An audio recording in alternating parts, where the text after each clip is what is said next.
Hello friends, कैसे हैं आप सब। आशा करता हूँ आप लोग एकदम अच्छे होंगे। तो class 10 science second lecture second lesson में थर्ड लेक्चर आज हम लोग अम्ल क्षार एवं लवण के गुणों के बारे में डिस्कस करेंगे। इससे पहले 2 लेक्चर ऑलरेडी अपलोड हो चुके हैं। पहले लेक्चर में अम्ल, सूचक और क्षार की परिभाषाएं बताए थे और किस तरह से अम्लों और क्षारों को पहचान सकते हैं हम लोग। अगर अज्ञात विलयन है तो उसमें से कैसे पहचानेंगे अम्ल है या क्षार है। सूचक के बारे में संश्लेषित सूचक और प्राकृतिक सूचक कौन कौन से होते हैं उसके बारे में अध्ययन किया था। सेकंड लेक्चर में अम्लों के बारे में पढ़े थे। ब्रांस्टेड और लोरी 2 साइंटिस्ट थे, उनकी अवधारणा थी जो प्रोटॉन अवधारणा, उसके बारे में डिस्कशन किया है। तो यदि आप लोग वो लेक्चर नहीं देखे हैं तो चैनल में जाके प्लेलिस्ट में मिल जाएंगे। आज हम लोग अम्लों के गुणों के बारे में चर्चा करेंगे कि अम्ल के क्या क्या गुण होते हैं। तो इसमें पहली हेडिंग लगाएंगे धातु से अभिक्रिया। अम्लों की जब धातु से अभिक्रिया कराई जाती है तो उसमें क्या उत्पाद बनते हैं। नंबर 1, धातु से अभिक्रिया।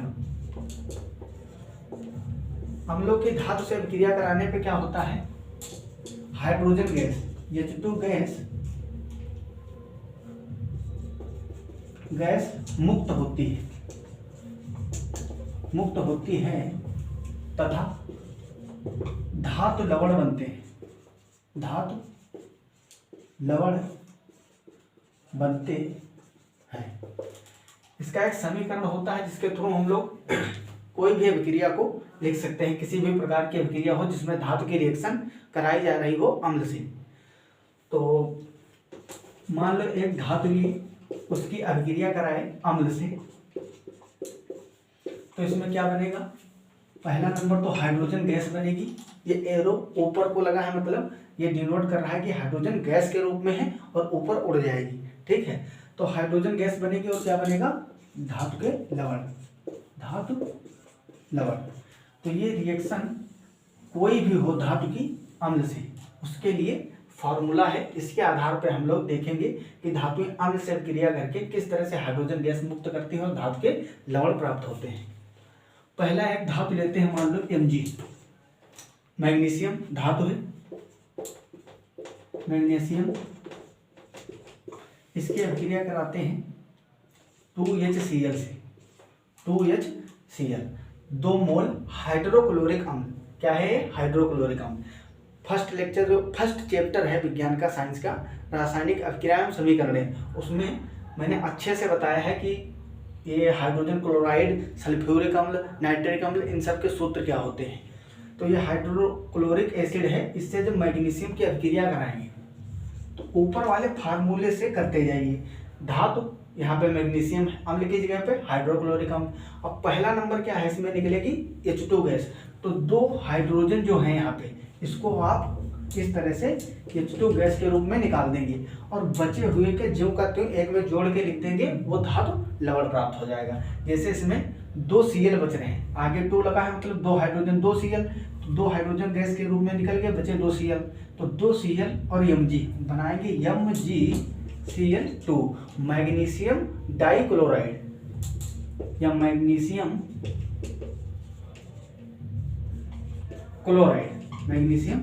क्लोराइड।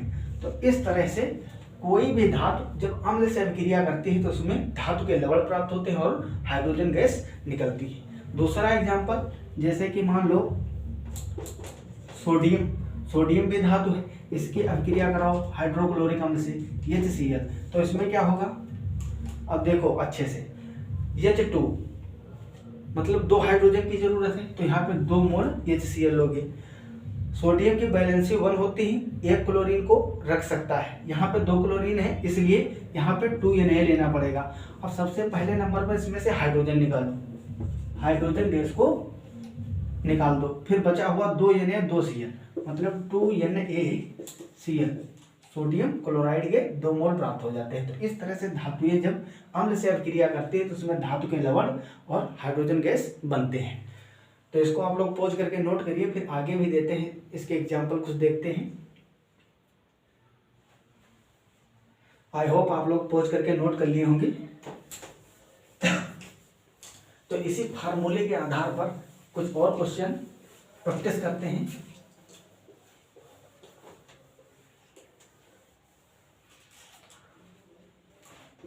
एक धातु लेते हैं कैल्शियम। कैल्शियम धातु होती है, डी ब्लॉक का एलिमेंट है कैल्शियम।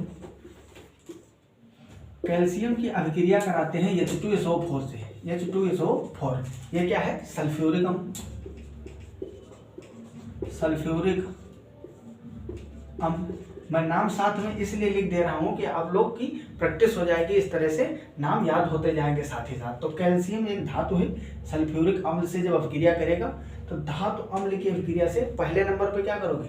हाइड्रोजन गैस निकालोगे। वही पुराना मेथड। यहाँ पे देखो ये हाइड्रोजन है 2, तो इसको H2 गैस के रूप में रिमूव कर दो, फिर बचा हुआ एक में जोड़ दो। अब यहाँ क्या बचा? कैल्शियम और SO4 मतलब सल्फेट। तो CaSO4 कैल्शियम सल्फेट, ये क्या है? धातु लवण। कैल्शियम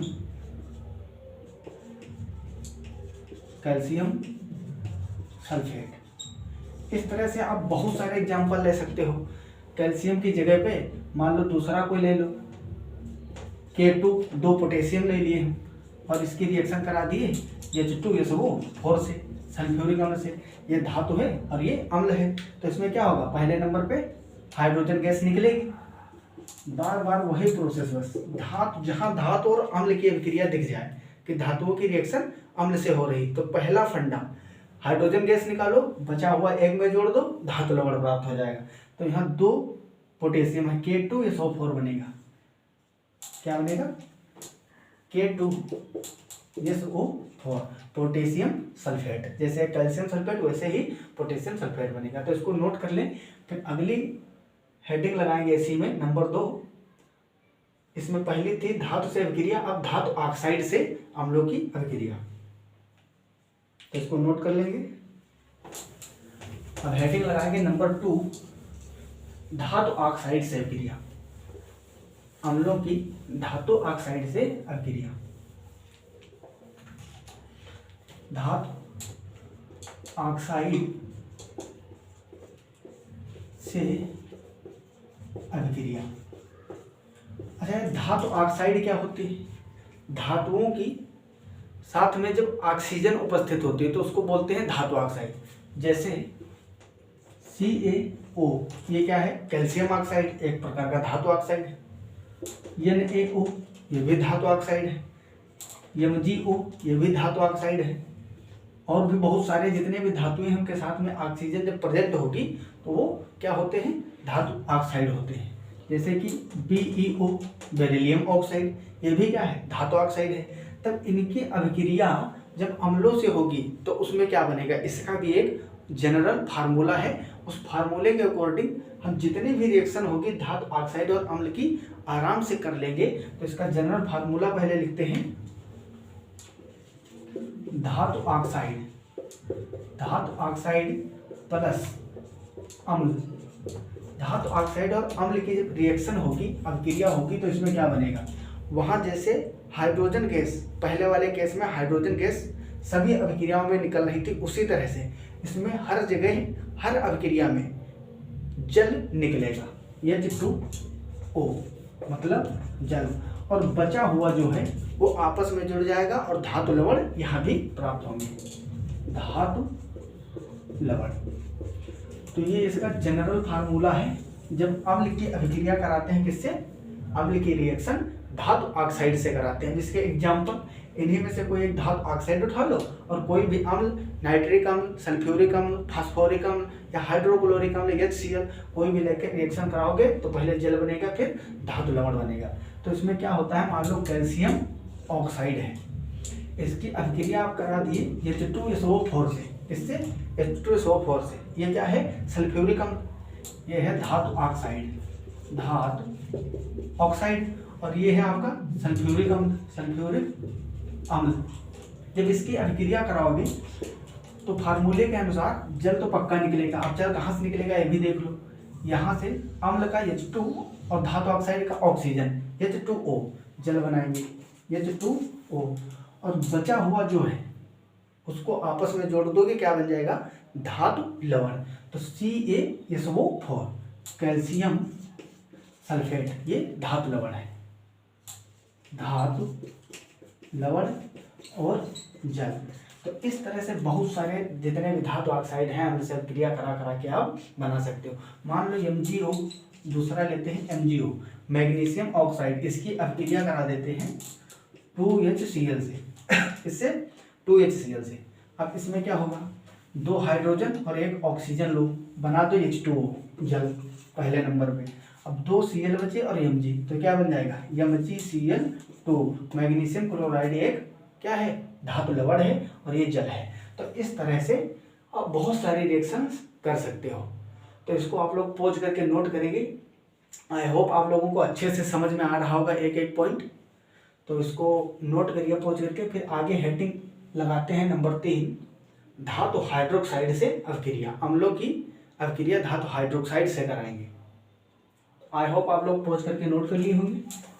तो अगली हेडिंग लगाएंगे नंबर 3, धातु हाइड्रोक्साइड से अवक्रिया।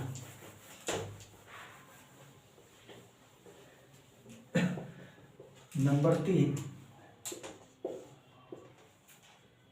धातु हाइड्रोक्साइड से अवक्रिया। हाइड्रोक्साइड से अवक्रिया, इसमें क्या होता है, अब धातु हाइड्रोक्साइड क्या होते हैं। हाइड्रोक्साइड का सूत्र होता है OH। इससे पहले आप पहला का लेक्चर देखोगे, अम्ल क्षार एवं लवण 02, उसमें बताया गया है कि OH जिसमें प्रेजेंट होता है वो क्षार होते हैं। क्या होते हैं, क्षार। इस ग्रुप को बोलते हैं, OH को, हाइड्रोक्साइड ग्रुप। तो जिस धातु के साथ में OH ग्रुप लगा होगा वो धातु का हाइड्रोक्साइड बन जाएगा। जैसे NaOH, सोडियम हाइड्रोक्साइड, सोडियम के साथ OH लगा, सोडियम हाइड्रोक्साइड। इसी तरह से Mg की वैलेंसी होती है 2, सोडियम की 1, तो इसके साथ 1 OH, इसकी वैलेंसी 2 होती है तो इसके साथ 2 OH होंगे, MgOH का होल ट्वाइस। यह है मैग्नीशियम हाइड्रोक्साइड। इसी तरह से कैल्शियम की भी वैलेंसी 2 होती है, इसके साथ भी 2 OH होंगी, तो ये कैल्शियम हाइड्रोक्साइड। अब इनकी अभिक्रियाएं जब अम्ल से कराओगे तो उसमें क्या प्राप्त होगा, सेम फार्मूला जैसा पहले था। इससे जब धातु ऑक्साइड से कराए थे तो उसमें जल निकलता था और धातु लवण, वैसे ही जनरल फार्मूला इसका भी है। जब धातु हाइड्रोक्साइड की अभिक्रिया किससे कराएंगे, अम्ल से, तो इसमें पहला जल तो 100% मिलेगा ही, जल बनेगा, और क्या बनेगा, धातु लवण। धातु लवण बहुत ही आसान है। तो जनरल फार्मूले पे अभिक्रियाओं को रखते जाएंगे और एक एक अभिक्रिया को अच्छे से सॉल्व करेंगे। तो मान लो कोई एक इसमें से हाइड्रोक्साइड ले रहे हैं, धातु हाइड्रोक्साइड, पहला ही ले लेते हैं NaOH। अब इस सोडियम हाइड्रोक्साइड, इसका नाम क्या है, सोडियम हाइड्रोक्साइड। सोडियम हाइड्रोक्साइड की अभिक्रिया कराते हैं HCl से। HCl मतलब हाइड्रोक्लोरिक अम्ल। ये हो गया धातु हाइड्रोक्साइड और ये अम्ल। तो यहाँ से पहले नंबर पे क्या बनेगा,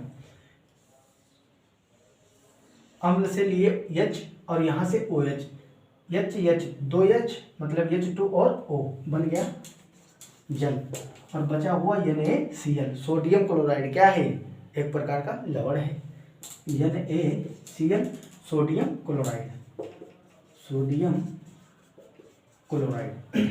तो इस प्रकार हम देख लिए कि जो हाइड्रोक्साइड होते हैं धातु के, ये भी अम्ल से अभिक्रिया करने पर जल देते हैं और क्या बनता है, धातु के लवण प्राप्त होते हैं।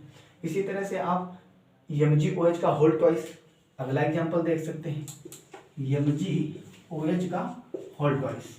इसमें 2 हाइड्रोक्साइड है, तो क्या दिख रहा है, देखो एक हाइड्रोक्साइड था तो एक जल का अणु बना, और यहाँ 2 हाइड्रोक्साइड आयन है, तो 2 से क्या प्रतीत हो रहा है, आपको क्या लग रहा है, यहाँ पे जो HCl लोगे तो 2 HCl लेने पड़ेंगे, क्या 2, क्योंकि Mg की वैलेंसी भी 2 है तो इसको क्लोरीन भी 2 चाहिए, और इसके पास 2 OH है तो 2H और 2 OH मिलके बनाएंगे 2H2O। 2 हाइड्रोजन यहाँ से निकले और 2 यहाँ थे, 2 2 4 मतलब 2 दूना 4 हाइड्रोजन, और यहाँ पे क्या थे 2 ऑक्सीजन। OH का होल ट्वाइस है ना, तो यहाँ भी ऑक्सीजन के आगे 2 लगा है, मतलब संतुलित है समीकरण। बचा क्या Mg और यहाँ पे 2 Cl, तो MgCl2, ये है मैग्नीशियम डाइक्लोराइड या धातु लवण बोल सकते हो सामान्यतः। इसी तरह से कैल्शियम हाइड्रोक्साइड की अभिक्रिया करा सकते हो, जैसे कैल्शियम हाइड्रोक्साइड CaOH का होल ट्वाइस। अब यहाँ पे अम्ल हाइड्रोक्लोरिक ही ना लेके कोई भी ले सकते हो, क्योंकि इसमें अम्ल लिया गया है ना, अम्ल कोई भी हो सकता है। तो यहाँ पे सल्फ्यूरिक अम्ल ले लो H2SO4। अब यहाँ से क्या होगा, ये जो H2 है OH के होल ट्वाइस, तो यहाँ से जल के 2 मोल निकलेंगे H2 2H2O, और बचेगा कैल्शियम सल्फेट CaSO4। ये है कैल्शियम सल्फेट मतलब धातु लवण। तो आप लोग इसको भी पॉज करके नोट करेंगे। फिर आगे देखते हैं, धातु सल्फाइड से जब अम्लों की रिएक्शन होती है तो उसमें क्या बनता है, और जो हाइड्रोजन सल्फाइड है, धातु हाइड्रोजन सल्फाइड, उनसे अभिक्रिया पे क्या प्रोडक्ट प्राप्त होते हैं। तो इसको पॉज करके नोट करेंगे।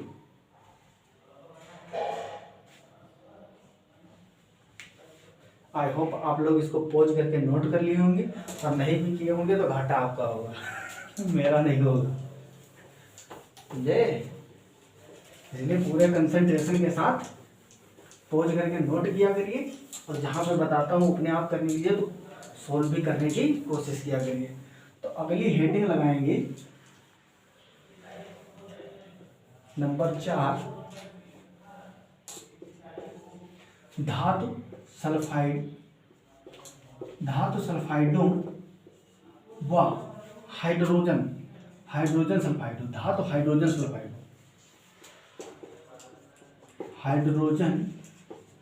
सल्फाइडों से अभिक्रिया। इसमें थोड़ा सा स्पेशल केस है, इसमें सल्फाइड आ गए हैं और हाइड्रोजन सल्फाइड। अच्छा, सल्फाइड क्या होते हैं, जो SO3 ग्रुप होता है ये होते हैं सल्फाइड। सल्फेट क्या होता है, SO3 जो है ये सल्फाइड होते हैं, और SO4 ये सल्फेट होते हैं। तो यहाँ सल्फाइडों की बात की जा रही। हाइड्रोजन सल्फाइड HSO3 ये होते हैं हाइड्रोजन सल्फाइड। नाम लिख दे रहा हूँ यहाँ पे, SO3 मतलब सल्फाइड, और SO4 क्या होता है सल्फाइड, और HSO3 मतलब हाइड्रोजन सल्फाइड। तो ये जनरल सूत्र आपको मान लो कुछ लोगों को आते भी होंगे, जिसको नहीं आते हैं तो इसको लिख लीजिए, याद कर लीजिए। तो धातु सल्फाइडों और हाइड्रोजन सल्फाइडों से अम्ल की अभिक्रिया कराएंगे। तो इसका पहले जनरल फार्मूला देखते हैं, जैसे कि अभी तक देखते आए हैं। तो जनरल फार्मूला होगा पहले धातु सल्फाइड प्लस अम्ल। जब अम्ल से धातु सल्फाइड की अभिक्रिया कराएंगे तो पहले नंबर पर इसमें 2 चीजें मुख्य बनेंगी, जल भी बनेगा और SO2 गैस निकलेगी, और बचा हुआ जो है ज्यों का त्यों एक में जुड़ के लिख जाएगा, और उसको बोलेंगे धातु लवण। क्या धातु लवण। तो यहाँ पे एग्जाम्पल लेते हैं, मान लो सोडियम बाईसल्फाइड, ये जो या सोडियम हाइड्रोजन सल्फाइड बोल सकते हो, HSO3, सॉरी यहाँ पे 3 हो गया, HSO3 मतलब ये हाइड्रोजन सल्फाइड। अब धातु हाइड्रोजन सल्फाइड तो सोडियम ले लिए, सोडियम एक धातु है। सोडियम हाइड्रोजन सल्फाइड की अभिक्रिया कराते हैं किससे, अम्ल से। कौन से अम्ल से कराएंगे, तो मान लो हम HCl से करा दिए, ये है हाइड्रोक्लोरिक एसिड। अब यहाँ से एक ऑक्सीजन निकालेंगे और एक AH एक AH, दो H एक ऑक्सीजन लेंगे, H2O बन जाएगा, जल बन जाएगा H2O। अब अच्छे से देखना, यहाँ पे एक ऑक्सीजन निकल चुका है, बचा है SO2। तो आप SO2 को सल्फर डाइऑक्साइड गैस को निकाल देंगे। अब इसमें क्या बचा, H और इसमें से एक O जल में यूज हो गया, SO2 गैस निकल गई, सब यूज हो गया, बस NaCl बचा है। यही इसी की तो जरूरत है धातु लवण के लिए। तो NaCl इस तरह से सोडियम क्लोराइड धातु लवण प्राप्त हो जाएगा। अगला और भी एग्जांपल ले सकते हो यहाँ पे, मान लो MgSO3 magnesium sulphide. Magnesium sulphide की जब आप रिएक्शन करेंगे H2SO4 से, किससे? H2SO4 से। एक क्या है? एक अम्ल है। तो इसमें देखो यहाँ से एक ऑक्सीजन निकालो और यहाँ से 2 हाइड्रोजन, H2O पहले जल निकाल दो, H2O जल बन गया। अब यहाँ से एक ऑक्सीजन निकल गया, 2 बचे, तो SO2 सल्फर डाइऑक्साइड गैस निकाल दिए और बचा क्या? Mg और SO4 बन जाएगा मैग्नीशियम सल्फेट, जो कि एक धातु लवण है। MgSO4 ये क्या है? Magnesium sulphate. तो मैग्नीशियम सल्फेट और सल्फर डाइऑक्साइड और H2O निकले। तो जनरल फार्मूले पर रखते जाओगे और बस इसको संतुलित कर देना, रिएक्शन को संतुलित कर दोगे, अपने आप आंसर आ जाएगा। और भी एग्जांपल इसमें ले सकते हो, जैसे कि मैं दे रहा हूँ, आप लोग प्रैक्टिस करेंगे इसकी होमवर्क समझ के। मान लो कैल्शियम सल्फेट है और इसकी अभिक्रिया करा रहे हैं हम 2HNO3, ये नाइट्रिक अम्ल है। क्या है? नाइट्रिक अम्ल। नाइट्रिक अम्ल, जब नाइट्रिक अम्ल से अभिक्रिया कराएंगे कैल्शियम सल्फेट की, तो इसमें प्रोडक्ट क्या बनेगा? और भी एक क्वेश्चन है, मान लो पोटेशियम बाइसल्फेट, इसकी रिएक्शन करा रहे हैं HCl हाइड्रोक्लोरिक एसिड से, तो इसमें क्या प्रोडक्ट मिलेगा? आप लोग इसी तरह से कर सकते हो और जो जनरल फार्मूला है उसको देख के बस कॉपी करना है केवल। तो इसको भी पोज करके नोट कर लीजिए। फिर उदासीनीकरण उष्मा के बारे में देखते हैं, छोटा सा टॉपिक है, 2-3 मिनट लगेंगे, फिर आज का लेक्चर खत्म होता है। आई होप आप लोग इसको पोज करके नोट कर लिए होंगे। और इससे पहले अभी बताए थे, नहीं नोट करोगे तो घाटा किसका होगा, समझ रहे हो ना? Yes baby.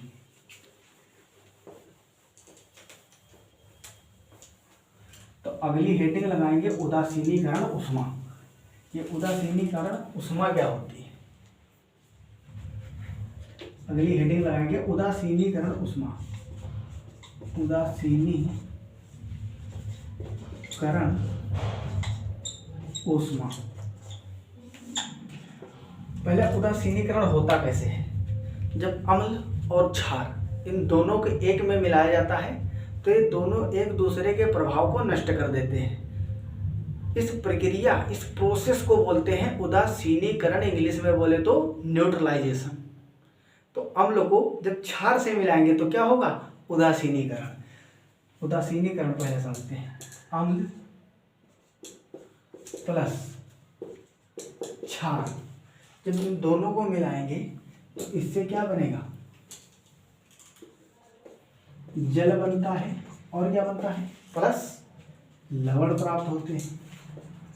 इस प्रोसेस को बोलते हैं उदासीनीकरण या न्यूट्रलाइजेशन। उदासीनीकरण। तो इस उदासीनीकरण प्रक्रिया में बहुत ज़्यादा उष्मा निकलती है, प्लस में यहाँ लिख लो उष्मा। उष्मा निकलती है बहुत ज़्यादा मात्रा में, लगभग 13.7 किलो कैलोरी उष्मा निकलती है। 13.7 किलो कैलोरी। तो इसी को बोलते हैं उदासीनीकरण उष्मा। जब किसी अम्ल को क्षार से अभिक्रिया कराया जाता है तो उसमें जल और लवण मिलते हैं, साथ में बहुत ज़्यादा उष्मा उत्पन्न होती है, लगभग 13.7 किलो कैलोरी। तो ये बहुत ज़्यादा मात्रा है, क्योंकि किलो कैलोरी में है ना, उष्मा की बहुत ज़्यादा मात्रा है। तो इसलिए जब उदासीनीकरण अभिक्रिया होती है तो उसमें काफ़ी मात्रा में उष्मा निकलती है, ऊर्जा मुक्त होती है। तो उदासीनीकरण अभिक्रिया को नोट करेंगे। उदासीनीकरण अभिक्रिया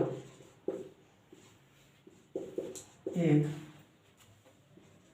अत्यधिक ऊष्मा उत्पन्न करने वाली, ऊष्मा उत्पन्न करने वाली अभिक्रिया है। और इसको क्या बोलते हैं? ऊष्माक्षेपी। जिसमें ऊष्मा निकलती है, जिस अभिक्रिया में ऊष्मा निकलती है उसको बोलते हैं ऊष्माक्षेपी। ऊष्मा क्षेपी अभिक्रिया। अगर ऊष्मा क्षेपी और ऊष्मा शोषी नहीं पता है आपको तो चैनल की प्लेलिस्ट में जाएंगे, उसमें फर्स्ट चैप्टर जो है रासायनिक अभिक्रियाएं और उनके समीकरण, उसमें जाएंगे आपको लेक्चर मिल जाएगा ऊष्मा शोषी और ऊष्मा क्षेपी, वहाँ से आप लोग देख सकते हैं। अगर आता है तो फिर तो अच्छी बात है। तो ऊष्मा क्षेपी मतलब जिसमें बहुत ज़्यादा ऊर्जा मुक्त होती है ऊष्मा। तो उदासीनीकरण ऊष्मा बस यही होती है, वह ऊष्मा जो अम्ल और क्षार को मिलाने से उदासीनीकरण प्रोसेस के दौरान जो ऊर्जा निकलती है ऊष्मा, उसी को उदासीनीकरण ऊष्मा कहते हैं। यह क्रिया जो है ऊष्मा क्षेपी होती है। इसमें 13.7 किलो कैलोरी ऊष्मा निकलती है। इतने पॉइंट याद रखोगे, 1 नंबर में 2 नंबर में पूछ सकता है। बाकी जितने मैक्सिमम अम्ल से रिलेटेड अम्लों के गुणों में रिएक्शन हो सकती थी मैंने आपको करवाया है, और आई होप आप लोग को अच्छे से समझ में भी आ गया होगा। तो हमारा और आपका प्यारा सा चैनल जो नया शिक्षा की नई किरण है उसको लाइक शेयर एंड सब्सक्राइब जरूर करें, बेल आइकन को भी प्रेस कर दें ताकि आप तक नोटिफिकेशन पहुंचता रहे। तो पढ़ाई करते रहें, ऑल द वेरी बेस्ट। तब तक के लिए ओके बाय। और पढ़ाई पर पूरा फोकस रखना, क्योंकि बोर्ड आ चुकी है।